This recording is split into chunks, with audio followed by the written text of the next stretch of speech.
Welcome back to the Max Effort Kitchen podcast. We got a great segment for you. It's called The Athlete and the Chef.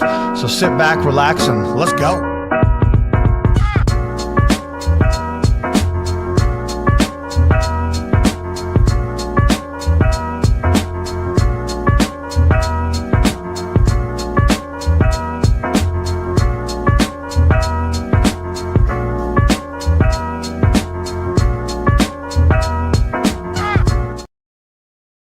All right, we're live. Welcome to the podcast, everybody. I'm Matt. This is Cornell. How you doing today, buddy?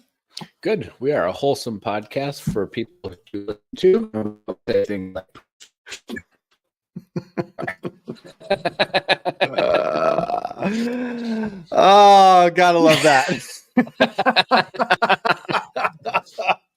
Sorry, Matt had no idea I was going to say that. No, that's great. I like it when you do stuff like that because I'm constantly racking my brain. Like, what am I going to do? What am I going to say? How should I make this different? Like, fuck, who cares? But I love it when you do that. That's awesome. Cornell, I got to say, man, I went to a 10-year-old's birthday party yesterday, and I've never been to a birthday party like this before. And let me just set the scene. There's probably like 15 adults, roughly 20 kids. And have you ever seen those game trucks? Those video game ones? Yeah. Yep. So one of those pulls up. It's 12 screens, double-decker couches, every gaming system, game you can think of. And then we have this this place called Kona Ice. Just, Italian ice. I don't know if it's nationwide or you do. Okay. They pull up. So not only do we have those two, but it's catered by Shake Shack. It's catered by Colby. It has some Colby chicken, some Roxy's Island Grill. It's also catered by another place, but then they made a bunch of Vietnamese food. Dude, I couldn't eat enough food. And don't get me wrong, I loved everything about it. Like, I thought it was cool, but I got sent home with a bunch of food. But like this birthday party, I set the stage with Jack. I was like, you ain't getting that, buddy. Sorry. Ever. Like 10, 20, 30, 100. So I looked at the mom and I was like, hey, what's this all? What's going on? She goes, well, he only turns 10 once. I'm like, hey, I turned 45 in like 2 weeks. So yeah, hook it up. He only turns 11 once. He only turns 12 once. Like, I know. I'm like, it was good. I mean, it's a super cool family and we love them to death and great people all around. I was like, I want to start going to 10-year-old birthday parties if they're like that. Because usually you just drop them off. And like, we had one parent was like, man, I was planning on dropping off, but I think I should stay. I'm like, yeah, you should. But good time. Great food. And like I said, I got sent home with a bunch of food. So I got lunches for the week. That's awesome. Yeah. How was your weekend? Pretty good. Friday, I'm getting some of the days mushed up a little bit. I was covering the shift at the gym because two of the Friday coaches were both out of town. One of them was at Nationals and one of them was out in New York doing some family stuff. Okay. Didn't do too much, just kind of took it easy. I was planning on going heavier on Saturday. And then Saturday came along and I wanted to not have high expectations, but I made like a pretty heavy clean last week. And I was like, 5 more kilos. That's the goal. I didn't get anywhere near that, but I also didn't necessarily try. But I did snatch 138 from the blocks. So nice. That's actually more exciting than cleaning a heavier something. Because I haven't hit anything over like 130 in probably 6 months. Yeah. So, yeah. Well, that's good. Yeah. I mean, those are good training sessions, right? Those keep the confidence going. Yeah. And I mean, I know I'm not on social media right now, but it looks super easy. I went to Yeah. 42 and made one attempt, and I was feeling something pinch my back, so I just kind of stopped from there, and it was fine. Okay. Okay. I like that you said that. The whole stopping is a very smart thing to do when you feel those kind of things, and Yeah. not everybody does that. Yeah. I also knew I had to do cleans next, and I wanted to do something. So that's why I also didn't really push. I knew I could have gotten further, but I was like, there's really not a point. So it's fine. Nice. So, well, Joe has gone off the deep end with me. No, I'm joking. He's gotten me doing like Bulgarian split squats and farmer's carry. I think I talked about this a little bit before, but farmer's carry and all this crazy stuff. And I know it's like we're in week 12, right? Or week 1 of 12 right now. So he's like, I'm just trying to get you moving, man. That's all. And it's good stuff. My ass is sore right now. That's awesome. Yeah. So it's all good stuff, and I actually can appreciate it a little bit. I was kind of tossing up a little bit of like, wow, well, what do we do? And it's been a while since we've done a Q&A show, so I posted something online. And before we get into it, I want to just shout out CM Murph 4711. This guy.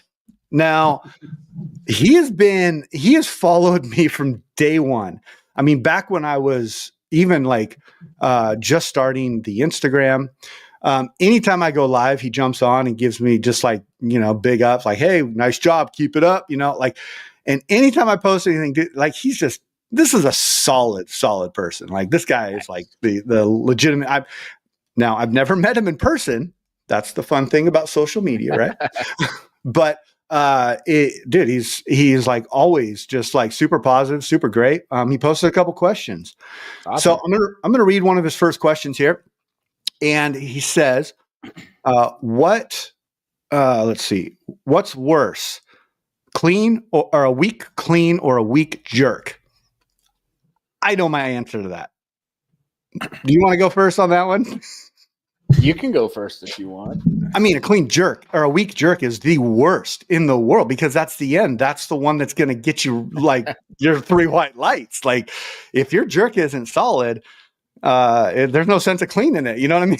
Like, no, I like that answer. I think if you can have a real solid jerk, then you know that if you cleaned it, you're good. Yeah. I know a handful of people who are like that, where it's like, the clean is the hard part, the jerk is the easy part. So you see them make the clean no matter how hard it is, and then they just stick the jerk. But then I have other friends, one that I'm thinking of in particular right now. Her own name is Carolyn. She's about 5 foot nothing, and we talk about I talk about how short she is all the time. I do one of those things where I hold the camera and I video at my height. Mm-hmm. And then I look around and I show her herself, and then I video it, and then I'll put the camera next to her and show her what. So like it. She cleaned I think she cleaned 100 or 102 like 6 months ago. Oh, nice. Yeah. And she's, like I said, she's not a big weight class. I don't know what weight class she is. Yeah. But her jerk sucks. And she'll say it out loud. I mean, it's not like I'm just saying this. She is a push jerker, but her best jerk is like maybe 70, 75. Okay. So 25% higher clean than her jerk, or her clean is 25% more or something like that. Okay. I get what you're saying. So, yeah. Well, like, here's the thing. I guess the reason I stick by my answer there, because the clean is the grit. I don't know if I want to use this word, but I'll just say it. The grittiest part of it. Like, you catch it in the bottom, you burn like 90% of your effort getting that thing up. And if we're talking competition, we're talking, these are, on the 95 plus percentage, if not more. And so that, if you're going to go through all the work to get that done, like, you have to have that jerk. And I'm not gonna sit there and say that my jerk's always been there, but I've had some questionable ones at times. But it's like one of those things, man, when you hit it and it sticks and it's like it is, it's the last movement you have to do in a competition. Like that right there alone makes it like that's important. And well, they say that jerks win competitions. Yeah. So like you technically can no lift a clean, but it's very rare. Yeah. It's been a while. But it's almost like it should almost be the snatch and the jerk, but you have to go from the floor. So yeah. The main judging is on the snatch and the jerk. It's not really on the clean unless you hit those elbows. And that's about it. So cool. Well, I think that that answers that question. Next question we got, let's see here from Damon. He says, favorite pre and post training food. I'll let you go first on this one.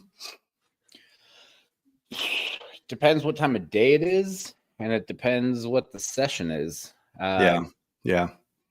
Agreed. I pre and I would never complain about post. It's like street tacos, like legit, like authentic stuff.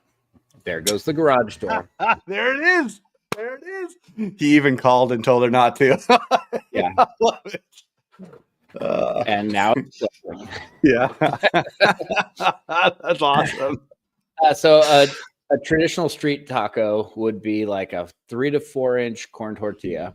Okay. It'll have some carne asada in it, some guacamole, and a little bit of salsa fresca, and that's it. There's no cheese. There's no extra stuff. There's not really hot sauce. There's just very simple things that they're not gonna upset your stomach. It's got some carbs. It's got some proteins. It's got some fats.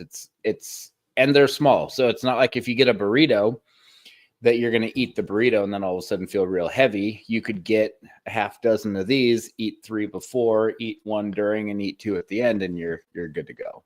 Yeah, I like that. I think the traditional street taco, there's not a big footprint of what you're putting in your belly, and you're getting mostly protein, a little bit of carbs, and that's solid, man.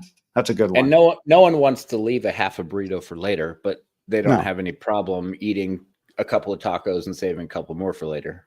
Yeah, and like those tacos are like 2-3 bites each, and like maybe 3 is probably pushing it, but and that's a good. Also, those guys that do the street tacos the right way, they're always serving some really good hot sauce. And what doesn't make for a good session, but with your mouth burning up the hot sauce, right? I don't know exactly. Exactly. So I would say that would be probably, if I could pick, that would be the perfect one. The perfect like pre-workout or pre one. I'm going to say for my pre one, and it's not as cool as yours. It's usually a Cliff Bar and a banana. To be honest, I would rather lift a little bit hungry in the snatch and then have a little something in between. I rarely, it's been a long time since I've done a clean and got lightheaded. I feel like I really put down the calories on my lunch on when I know I have a bigger day. So if I get home and I'm like feeling a little tired, I'll eat just a Cliff Bar and a banana, and I call it a day. And then a lot of freaking caffeine because that usually gets me going. So. And nice. Which I'm here to say that's not the best way to go. And the reason why I say that is because I was, I sleep probably 7 hours a night. And I know that if I increase that to 8.5, some better things in life would probably happen. Now, something about my sleep is when I lift, I generally lift between the hours of like 4:30 and 7 in the afternoon, not 4:30 to 7 in between that time.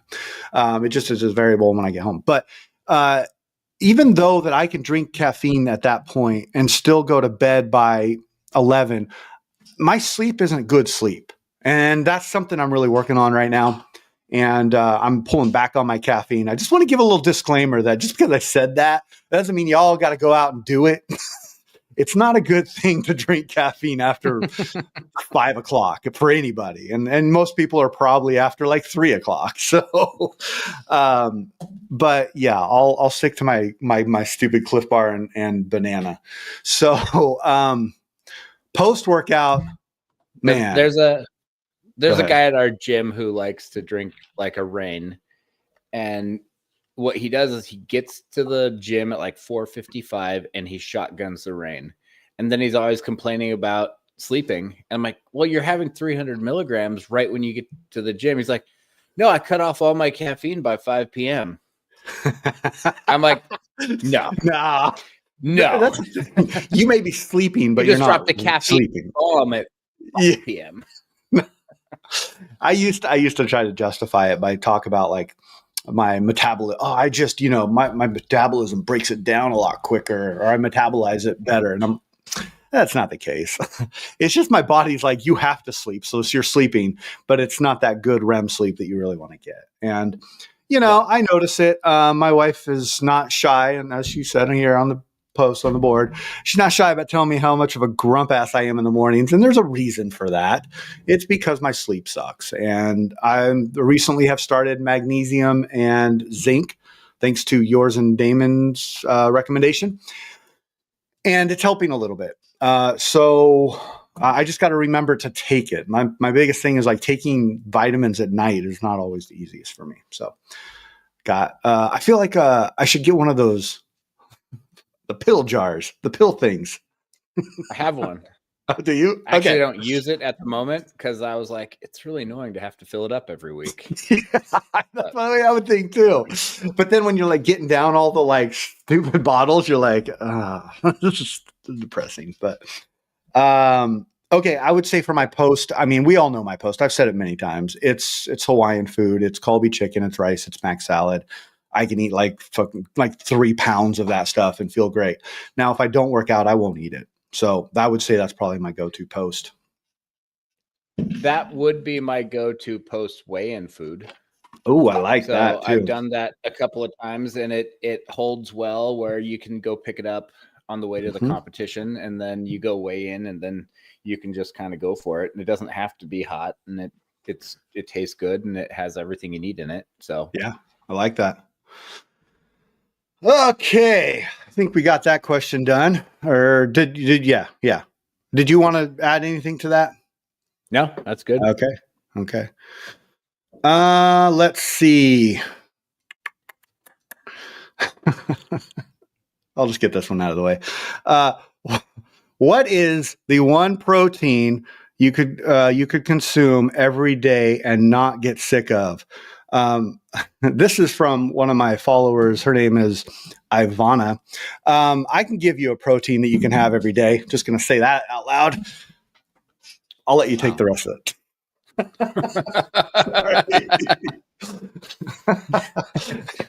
I had to take it there. This is my wife, by the way, just so everybody knows. She hates it when she hates being called Ivana. She's going to call that in high school. That's why. That's what I like. That's not as. Wait a minute. What just happened? No, that sounds good. I mean, for her. Yeah. I mean, I eat steak every single day. Yeah. I've never gotten sick of it. I've tried to eat enough where I'm sick of it. And then I'm like, oh, look, there's a different way of having it. You can have it in a hamburger. You can have it like medium rare. You can have it on a kebab. You can have it. There's lots of different ways. So that's the one that I will definitely eat like every single day. Yeah, I'm with you on that. Red meat, I'm there. That's it. Yeah. David, use your imagination. Ivana, it's your other white meat. Yeah, exactly. The other white meat. Yeah, that was an easy one. It's red meat. That's the best one personally. And because I know this person very intimately, I know that she is low on iron. And so if she ate more red meat, maybe that iron number would go up in your blood work. No shame, I promise. Yeah. Let's see. Next question. Any fitness trends you find annoying, or fitness trends that you wish would come back? Oh, I can give you some real annoying ones right now. Yeah, go for it. Velocity-based training and jumping. What? I am so sick. I am so sick of everyone getting their stupid electronic stuff out and jumping up and down and seeing how they're jumping and doing this and doing that. And we literally had someone at our gym the other day say, Stephanie took the squat tracker with her to nationals, and I don't know what to do. I'm supposed to do more weight the next week if I'm feeling good, and I don't know how to track it. And I was like, you gotta be freaking kidding me. I was like, just go squat. Yeah. She's like, well, I know I'm supposed to squat, but I don't know how much weight I should do. I said, do more than last week and try harder. Do more last week. But what if I'm not moving as fast? I'm like, then try harder. Try to move as fast as you can. Velocity training. But then next week, I won't know what I did this week. And I'm like, I don't really freaking care. And I recently listened to a podcast where they were talking about that. And they said that the velocity stuff is taking the skill out of coaching, because people are able to look at something and instead of saying like, hey, you're moving really well today, or you might be moving a little bit, like it's just giving you data based on what you just did. But not every snatch is the same. Not that you're velocity tracking your snatches, but that means that not every squat's going to be the same and not every jump's going to be the same. And it's only looking at the exact data that it's not giving you anything that you're not inputting. So if you input it just a slight bit wrong, if you landed just in the wrong spot, it's going to come up different. Yeah. And yeah, I think it was MASH Mafia. They had the vertical vert test. Mm-hmm. And that was what they used for their jumping, or like, that's what they based how heavy you were going to go for the day on, is how high you could jump. Yeah. And I know that this electronic stuff is just a different version of that, but that was the simple, easy, that it wasn't stupid. It made sense. And if you can't jump and be within 90% of your best, then you're not going to be within 90% of your best lifts. So yeah. I remember looking into those, and I thought they were expensive 10 years ago because they were like $300. I'm like, I'm not spending $300. And all of a sudden now we have $5,000 worth of velocity tracking stuff in our gym. People are like sharing and bouncing back and forth, and everyone has something except me. And I'm like, no, I won't even try. Like, I'm not going to get hooked up to it. I'm never going to do if I did it, it would be for them just wanting to see what I can do. But if they wanted to like show me the numbers, like, I don't want to see it. I don't want to see any of that stuff. I mean, and it's not just our gym. I'm seeing it. This is partially why I was like, I'm done with social media right now. Cause it's like, everyone is jumping on this stuff. And to be honest, I'm not smart enough to read it, and I'm smarter than a lot more coaches out there. And I don't see why they are trying to document all this kind of stuff with hobbyist weightlifters who have full-time jobs and who aren't even qualifying for AO finals or nationals. Yeah. It's the 1% of the 1% that need this stuff. Not Sally and Joe. I just made those names up. Yeah, you're not talking about even specific. Well, and that's what I was going to go into, is that like, cool. If you are training to go to the Olympics, you're going, you're on the team, you're ready to go, and you really want to put a finite detail on that, great. Because at that point, you know where your body's at, you know when you can do that. If you give it to me, it's going to give you a different reading every day. And it's just like that. We don't need that kind of detail at the level that we're at. And I would even beg to say maybe they don't even need that detail. But there is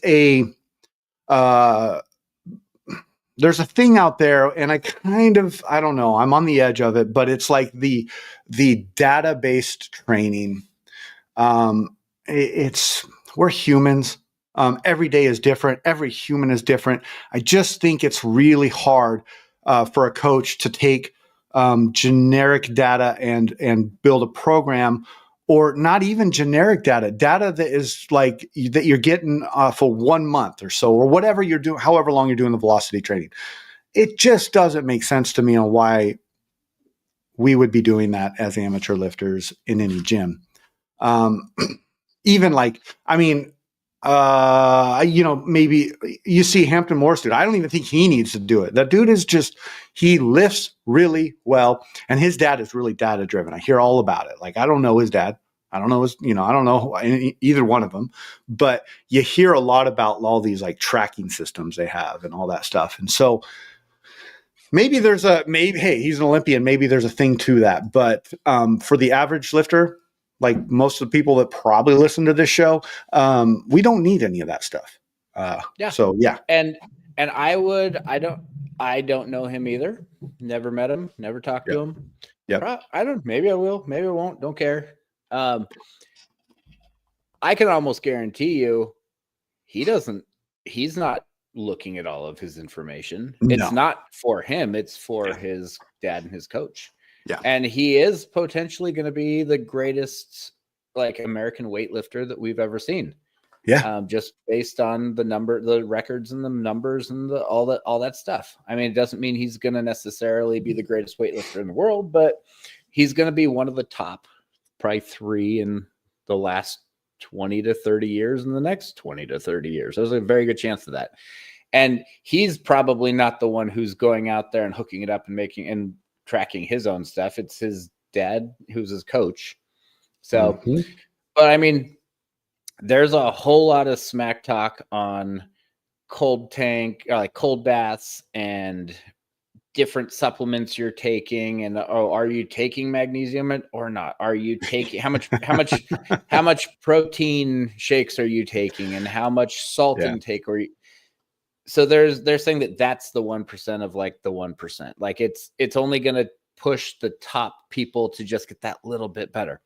This velocity stuff is less than that. Yeah, I think that's going to do more.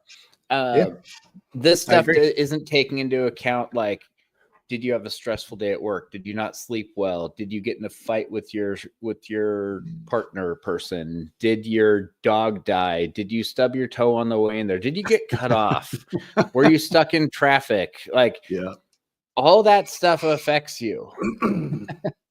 Yeah. And you know what? We all have computers up here, and we make mental notes of it, and we adjust our training because of it. And that is smart lifting, is like when I know that I'm driving around a lot in my day for work, I'm like, you know what? I got to go home and I got to sit in a hot bath for like 15 minutes just to loosen up my back and get my muscles moving. Cause I've been literally sitting in a car for 7 hours getting in and out, and that's it. And so like for us, just make a mental note of it and be responsible lifters, and just like lift based off of how you feel. Like you said something earlier about like, I kind of twinged my back and I stopped. Do that. There's no reason not to.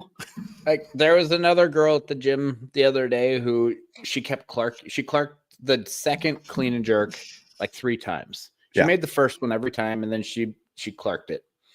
And then I was like, we had been talking about like some of my favorite cookies, and I'm like, hey, I'll bring you some cookies if you don't clark this last set. You have to I think you have to make the next 2 sets. Nice. Guess what? Cookies made her do it. See? That stupid velocity tracker didn't help her at all. No, sure didn't. I just think people can get too locked up into what this data is saying that it will actually affect the way they lift. And we don't need that. We don't need another thing to do that to us. Like, we already have enough, crap out there that's like, oh, you got to do this and you got to do that. Just swipe it clean and get out there and lift. And if it works, it works. If it doesn't, it doesn't. Because you always got to lift the next day. Like the sun always comes up. So, hey, stop worrying about this stuff so much. I have seen a couple of people that they were saying that like, oh, I might be one lifter I know is considering moving to Nashville. Okay. They're like, I went and I checked out Nashville weightlifting. Like, it was really weird. They have barbells and they have dumbbells and squat racks and a pull-up bar, and that's it. They don't have any other like stuff for accessories, and they don't have this and they don't have that. And I'm like, you don't need any of that. Like No. it makes stuff easier, but you can literally do everything without it. Yeah. And like, well, how am I going to get through all my accessories? I'm like, you don't need all this other stuff. We just have it. Yeah, I mean, it's like last week I had pharmacaries, right? And I'm like, well, I don't have a pharmacary bar. So I just put the freaking weight in my hand and walked. And yeah, you get some funny looks by your neighbors and you get like whatever. But who cares? Like you're still getting the work done and you're doing what needs to be done. You don't need all this equipment. And do you hold barbells or do you hold I just the weight? Just the weight. Sometimes I'll go up top. Sometimes I'll go in the hole. Like, you know.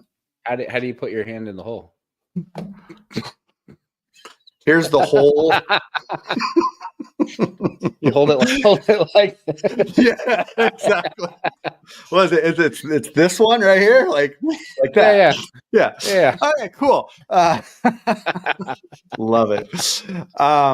I will say the fitness trends, part of whatever you want to call this world, it has nothing to do with weightlifting.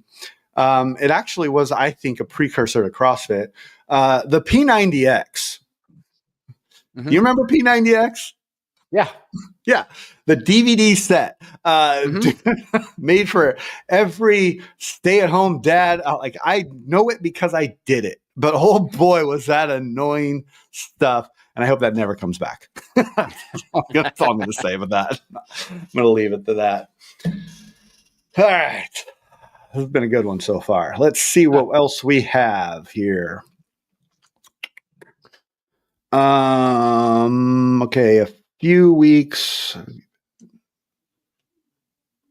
Last few weeks, what have been your go-to accessory or maybe primer?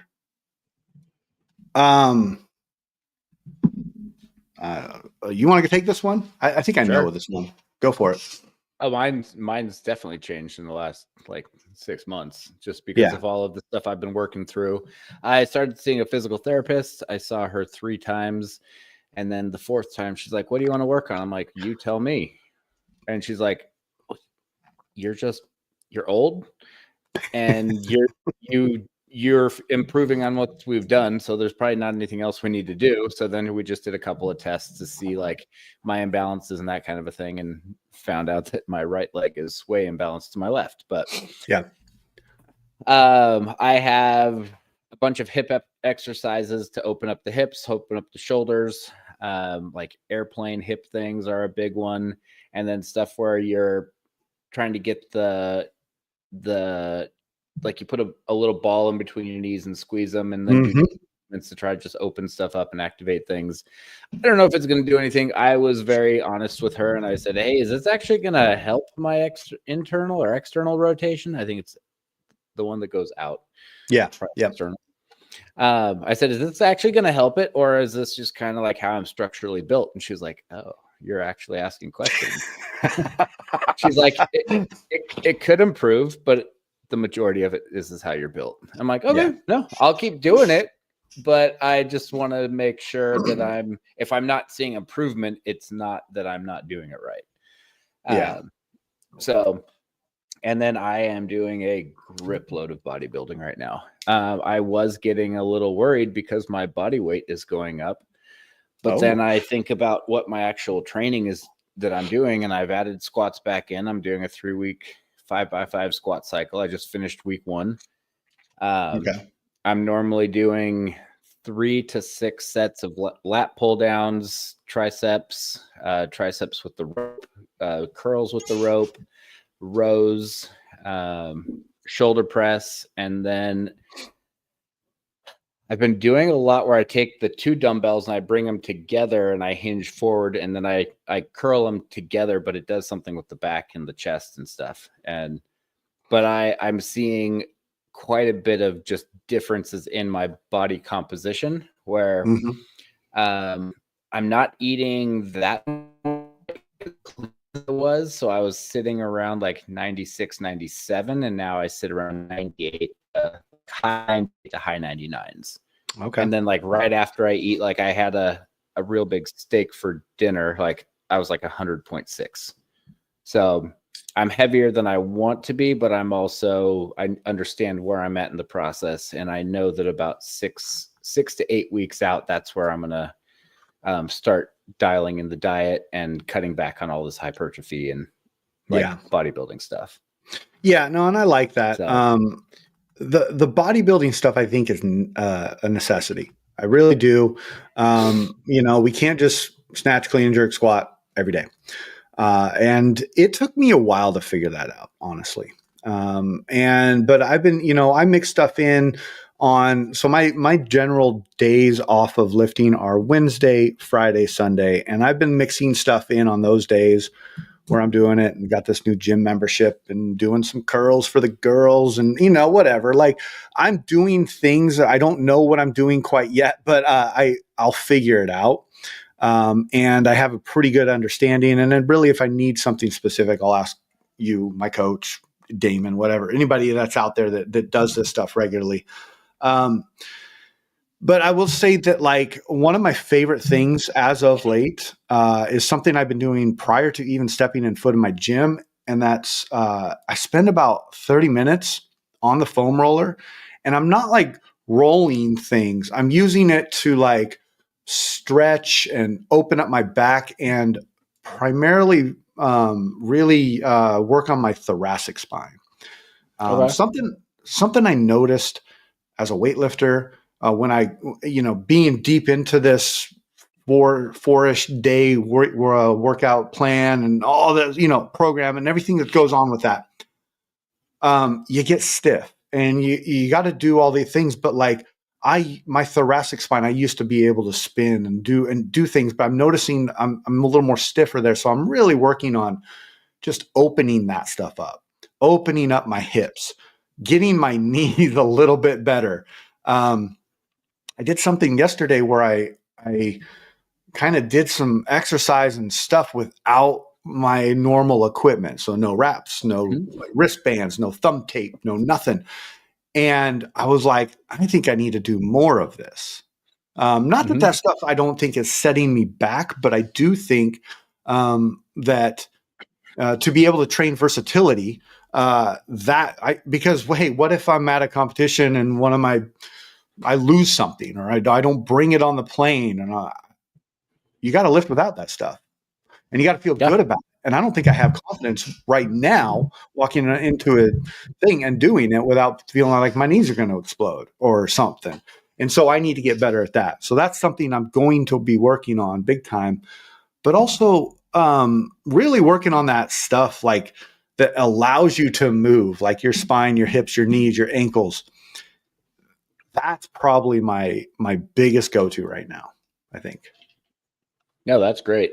I don't like to wear wrist straps or knee wraps unless I feel that I need to, based on how stuff is feeling. So knees are much more common, especially right now. I've been doing a lot of sissy squats. We have a sissy squat set up like from Titan, and that's nice. Actually one of the things that I will most likely definitely be buying when I move, because that helps tremendously with like knee tendonitis and those kinds of things. And I'm at the point now where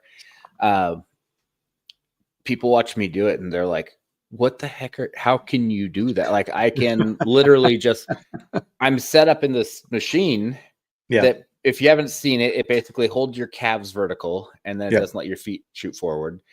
I can basically like just lay back and stand up. Like, I have that much quad strength and stability in my core and all that kind of stuff, where they're like, how do you do that? I'm like, well, I've been consistent with it. It took me about a month of being consistent just to be able to do the squats like that. But then the second part, it just started about once I was about 8 to 10 weeks in. I'm like, oh, I'm very comfortable on this thing. I've just looked that up. I've never done that before. I like this. This looks really, I see why you're doing these. Makes complete sense. And if you have patella tendonitis, or like if your knees are bothering you, then you just come to you do your best to get as close to 90 degrees as you can. You just sit or just hold it for like 3 sets of 10 to 20 seconds each. And then within a week or two, your tendonitis is gone. So oh yes, yeah, I'm a real big fan of it. Cool. But yeah, so knees are a little bit different where if I'm in feeling good, I'm never snatching with knee wraps on. I'll put them on for clean jerks just for the additional support, but same with the belt. I don't like to put the belt on unless I feel like I need it. And, or like if I went probably 9 months without a belt and it was great. And then now I'm just kind of starting to push a little bit more and it's time to add it back in. And I'm doing more things that are requiring extra strength. And I don't want to, it's not that I need the belt, but it's, I don't want the recovery from not wearing the belt. So, and then thumb tape is a staple for me. If I don't have thumb tape, if I was in a competition, didn't have thumb tape, I'd be okay. If I don't have thumb tape, you're probably going to think I'm nuts. If I don't have thumb tape for clean jerks, I just don't hook grip. I mean, I'll work up to 150 without hook grip, and I'm okay with that. Like my body is okay doing that. Yeah, no, I understand that. For sure. But like you jack up your thumbs, and it's like a CrossFitter ripping and can't do pull-ups. Like if your thumbs are jacked up, and mine have a tendency to split, like where the thumbnail and the thumb come together. So if that happens, I'm basically like out of it for until that heals. So I will tend to not hook grip the majority of my stuff, and then snatches, I just use straps all the time. So I don't have if I'm doing clean and jerks up to 90% without hook grip, I don't have a grip problem. So yeah, that makes sense. I mean, I don't use straps unless I'm doing heavy pulls. I think you and I had a conversation a while back now about straps. And one thing that you said that's kind of stuck with me is like, yeah, you don't need straps until you start lifting big boy weight. And that makes sense to me because when I get 120 and above and I'm doing pulls on that, like I need those straps. It doesn't matter how strong your grip is. Those straps are going to help. And that's just the training part of it. Like you just, anyways, I have straps. I will pull them out if need be, but yeah. I mean, what I think would be an interesting thing for you is, let's say after Worlds, give when Joe's on that, like, I'm not going to give you anything for a couple weeks because I don't want you to do anything. Yeah. Do like a 10-minute EMOM with straps at like 80%, see how it goes. Oh. And then like 3 to 5 days later, do it again without it and see how it goes. Oh, okay. And generally your hands are the skill part of snatching. It does not have to do with the straps, but the amount of fatigue from not wearing the straps will limit how the rest of your body will function. So, that's a very good point. I did a couple of years ago when we were on another team who was all about making one lift and ignoring the 29 misses. I wanted to show them consistency. So I ended up doing a 20-minute EMOM with 120. Nice. And I made every single one. And then once that was done, I said, let's add in 10 more minutes at 125. And I made every single one of those.